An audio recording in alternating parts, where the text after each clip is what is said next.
The following message is being transmitted at the request of the United States government. This is not a test.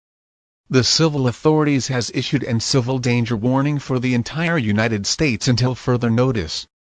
There has been a report of a weird and scary-looking creature, known as Siren Head. This creature has been last seen at Oklahoma City. It is expected to reach the Atlantic Ocean. All the United States, protect your children, cover windows, and go into shelter with no windows. Do not go outside. To residents of the United States who go outside, are at risk of getting killed or having severe injuries. Please stay tuned for more information on this deadly situation.